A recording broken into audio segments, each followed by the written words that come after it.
नमस्कार, डॉक्टर डिम्पल त्यागी चैनल में आपका स्वागत है। आज हम इस वीडियो में सारा आकाश उपन्यास है, किसके द्वारा लिखा गया है? राजेंद्र यादव जी द्वारा लिखा गया है। तो इसमें जो मुख्य पात्र हैं समर, उनका हम चरित्र सीखेंगे। ठीक है बेटा जी। समर कैसे पात्र हैं? मुख्य हैं, यानी महत्वपूर्ण पात्र के रूप में वह इस उपन्यास में दर्शाए गए हैं। ठीक है, तो उस पात्र को हम उपन्यास का नायक भी कह सकते हैं। नायक भी है क्योंकि नायक वही होता है जिसके इर्द गिर्द सारी कहानी घूमती है, शुरू से लेकर आखिर तक। वही उपन्यास का या कोई कहानी हो या कोई नाटक हो, तो इस तरह से इर्द गिर्द जिसकी कहानी घूमती है, जिस पात्र के, वही नायक कहलाता है, वही नायक के रूप में आता है। तो इस उपन्यास में समर के इर्द गिर्द सारी कहानी घूमती है, समर से ही होकर सारी चीजें गुजरती हैं, तो इसीलिए समर इसमें क्या है? नायक के रूप में आया है। ठीक है, समर का जो रहन सहन है वह बड़ा सरल है, यानी सीधा साधा सरल रहन सहन जीवन रखने वाला एक युवक है जो राणा प्रताप को, शिवाजी को, दयानंद सरस्वती को अपना आदर्श मानता है। समझ में आ गई? तो आपको ये बात पता ही चल गई होगी, यानी हिंदू संस्कृति को बहुत ज्यादा सम्मान देने वाला है, यानी इनको वह अपना आदर्श मानता है। ठीक है बेटा। और उसने संघ को भी, मतलब संघ को भी ज्वाइन कर रखा है, यानी वह आरएसएस के जो जवान हैं उनके साथ भी परेड करता है, उनके साथ भी ग्रुप में रहता है।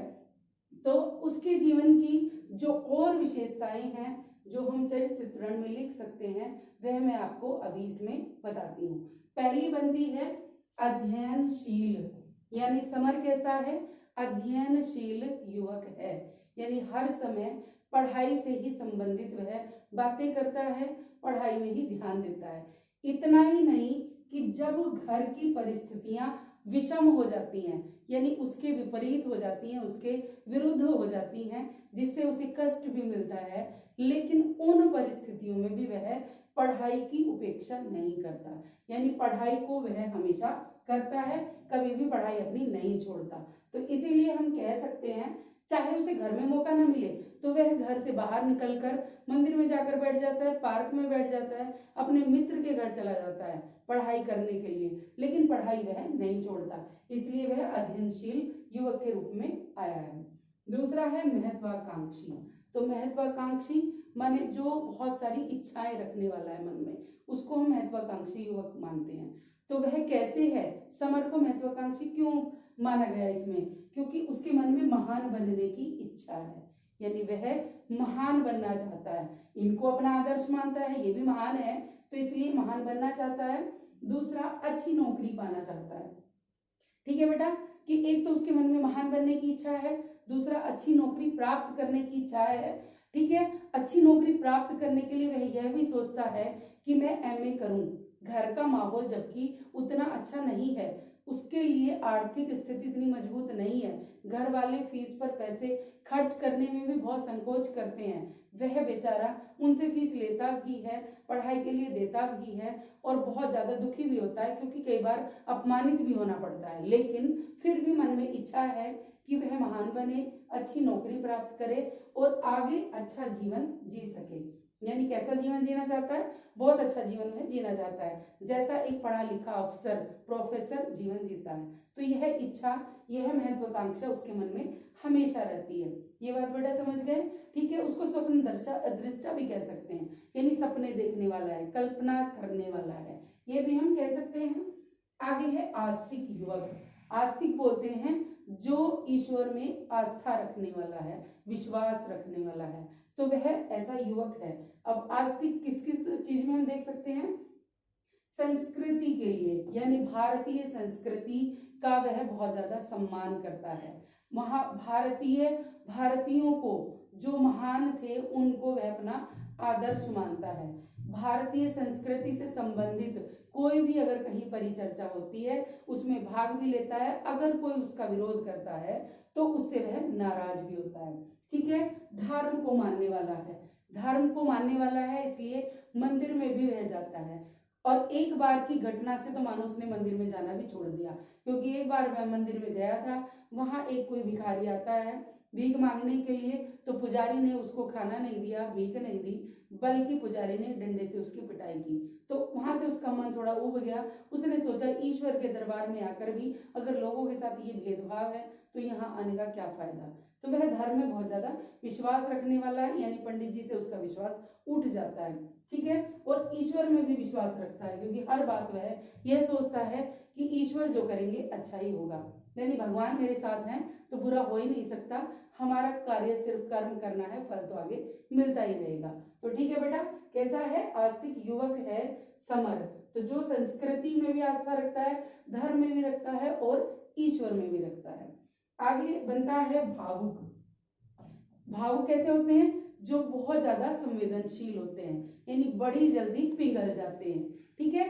तो भावुक प्रवृत्ति का है, इसीलिए दृढ़ निश्चय का अभाव है उसके मन में, यानी वह किसी भी चीज को लेकर दृढ़ निश्चय नहीं कर पाता।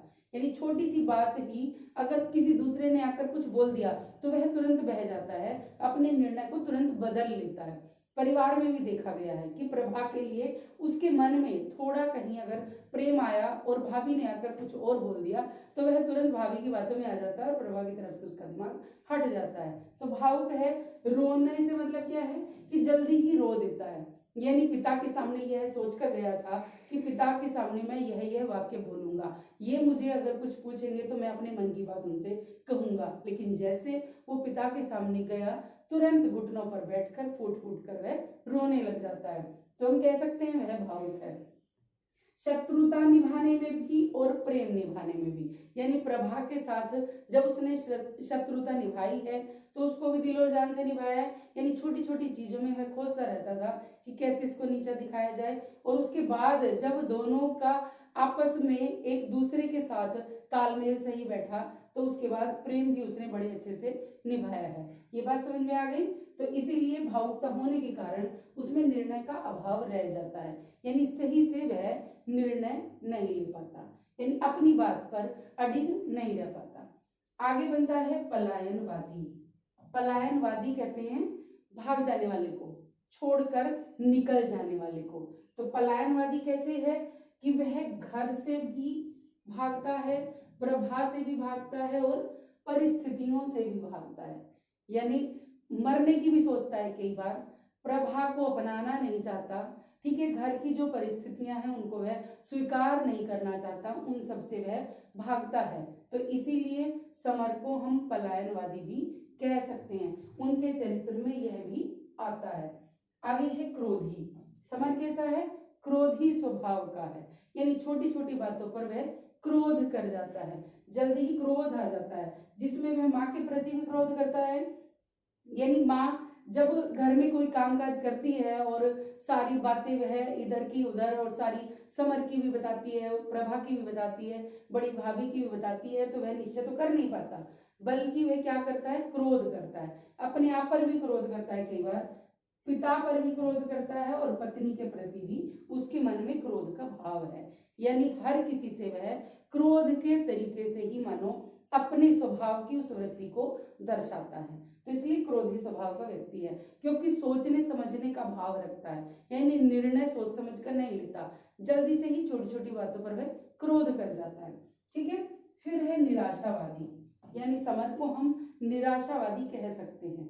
क्यों कह सकते हैं, क्योंकि बहुत जल्दी से हार मान लेता है किसी भी चीज से, कि अगर उसके हिसाब से परिस्थितियां नहीं बनती, परिस्थितियां उसके विरोधी हो जाती हैं, तो वह तुरंत हार मान लेता है और सोचने लग जाता है कि यह नहीं हो सकता, ऐसा नहीं होना चाहिए। इसीलिए उसको कुंठित मनोविकार वाला व्यक्ति भी हम कह सकते हैं, ठीक है, कि जिसके जो मन के विचार हैं वह मन में कुंठा पैदा करते हैं, निराशा पैदा करते हैं, उस ऐसे को हम निराशावादी कहते हैं। और यही जो निराशावादी वाला भाव है यह समर में देखने को मिलता है, और बाद में हम उसको स्वार्थी भी कह सकते हैं।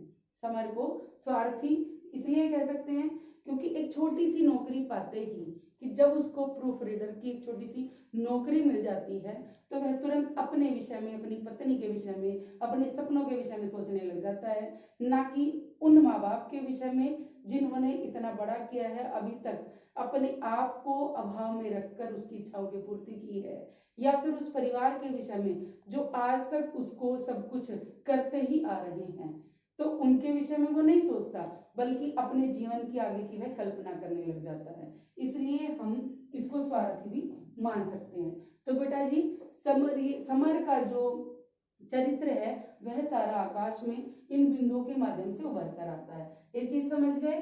अध्ययनशील के रूप में, महत्वाकांक्षी के, आस्तिक युवक के, भावुक, पलायनवादी, क्रोधी, निराशावादी और स्वार्थी। तो ये चीज आपको समझ आई होगी। मुझे आशा है कि आपको अच्छे से याद भी हो जाएगा, इसको आप ध्यान से सुन लेंगे तो, और यह आपके एग्जाम में बहुत काम आने वाला है। धन्यवाद।